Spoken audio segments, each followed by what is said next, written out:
kenapa saya selalu menggunakan istilah-istilah lama, ya, itu saya translate, gitu, saya alih bahasakan ke dalam bahasa modern, bahasa kekinian, agar mudah diterima oleh logika, ya, ruang logika anak-anak di generasi sekarang. Contoh, misalnya kalau saya sebutkan mengenai Batara Guru, gitu, Batara Guru atau Sang Manik Maya, itu kan rasanya aneh, itu dunia pewayangan. Terus siapa yang tertarik lagi dengan itu? Tapi kalau saya bilang itu namanya pineal. Kalau di dalam diri manusia itu namanya pineal, ada di sini. Dia menghasilkan melatonin dan seterusnya, atau yang sering disebut sebagai tirta amerta. Kemudian yang disebut Gatot-Kaca itu apa? Gatot-Kaca itu adalah sebuah sistem sinaps, gitu, atau synaptic system. Dia punya kecepatan yang luar biasa. Nah, itu hanya contoh-contoh yang bisa diungkapkan. Lalu mengenai misalnya ada istilah teluh, santet, dan seterusnya. Ini seksi, istilahnya seksi, tapi harus dibongkar bahwa itu semua merupakan sebuah fenomena perubahan fisika, ya, atau juga terjadinya perubahan pada kimia tubuh seseorang. Maka itulah yang disebut dengan proses pengiriman energi, atau sering kali kita mengirimkan sebuah frekuensi tertentu, gelombang tertentu, ya, frekuensi, vibrasi, hingga amplitudonya itu nyampe ke titik orang yang dituju. Sehingga sebetulnya tidak aneh dengan persoalan seperti itu. Hanya sepuh-sepuh zaman dulu mungkin dengan belum menemukan istilah yang tepat. Kita bersyukur juga dengan adanya dunia modern ini, ya, bahwa WA itu sebuah teknologi santet. WA itu sebuah teknologi santet, karena dikirim lalu pindah dan seterusnya, gitu. Sampai hari ini kita hanya bisa mampu mengkoneksi dari 2 dimensi, 3 dimensi pindah ke 2 dimensi lalu dikirim menjadi 2 dimensi, yaitu pengiriman foto lewat media telekomunikasi, entah itu handphone atau apapun. Inilah yang harus dilakukan oleh kita semua sama-sama. Jadi ada yang tetap memegang yang aslinya, naskah asli maupun ajaran-ajaran aslinya, dan ada yang mulai berani membuka, menguraikan dalam bahasa kekinian, sehingga mampu diterima. Begitu, Kang. Cara, itu bagian dari cara, dan ya, saya bisa menurut saya sih saya berhasil menilai, membuat seperti itu, karena mulai banyak orang yang tertarik. Karena kalau ketika kita mengkaitkan dengan dunia sains, ya, dunia sains, kemudian terkait dengan kedokteran, teknologi, dan seterusnya, itu akan jauh lebih dimengerti oleh mereka. Padahal itu ada bahasa yang buhunnya itu ada.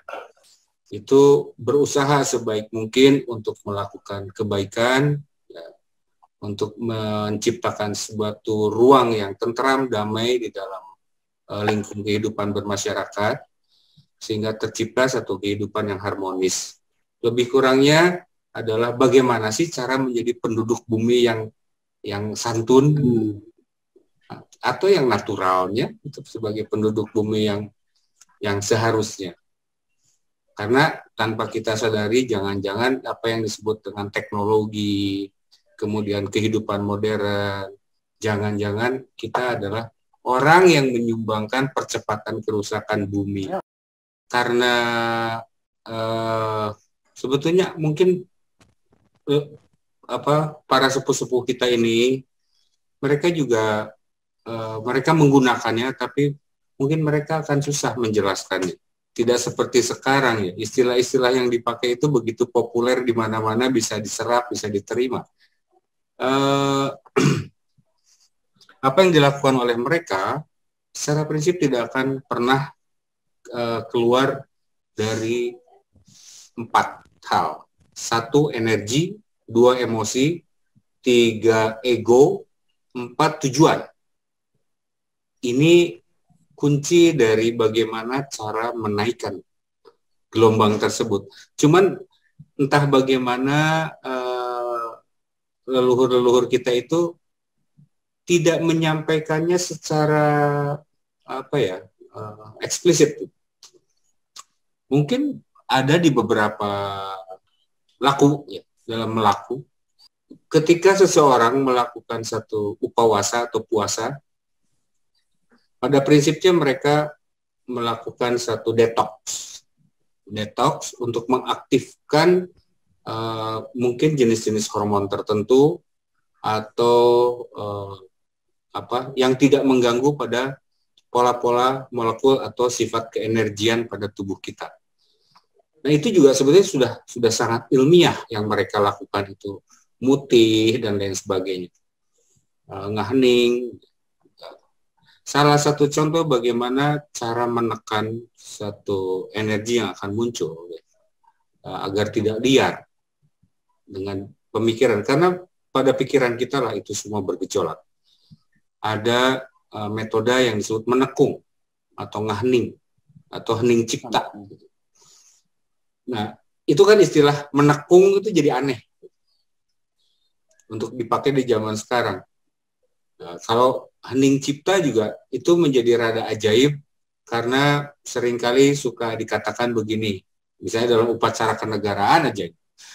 Saudara-saudara, mari kita mengheningkan cipta untuk para pahlawan yang telah gugur mendahului kita. Lalu bagaimana mengheningkan ciptanya? Sedangkan cipta itu artinya pikiran. Nah, kesalahkaprahan dalam berbahasa saja sudah sampai seperti itu. Sehingga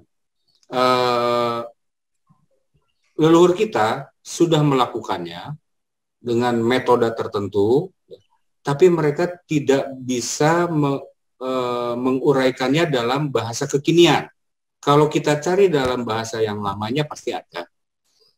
Tapi biasanya mereka menggunakan pola silip siloka. Jadi menggunakan pola-pola perumpamaan. Misalnya seperti tadi, ketika dikatakan misalnya bola mata kita nih ada yang bolong, ada retina ya. Nah, itu disebutnya Sanghyang bolong peteng. Nah, kalau dalam ilmu kedokteran zaman sekarang mau dibilang ini Sanghyang bolong petengnya rusak, itu kan rada aneh. Nah, kayak seperti itu. Jadi mereka sudah menggunakannya, tapi mereka tidak menjabarkannya secara eksplisit dalam bentuk tulisan. Apalagi dengan istilah-istilah di zaman sekarang. Yang kita kenal juga kan itu istilah asing semua sebetulnya ya. Frekuensi itu dari bahasa Inggris. Vibrasi, globe atau frekuensi, vibrasi, kemudian amplitudo, itu kan bahasa zaman sekarang.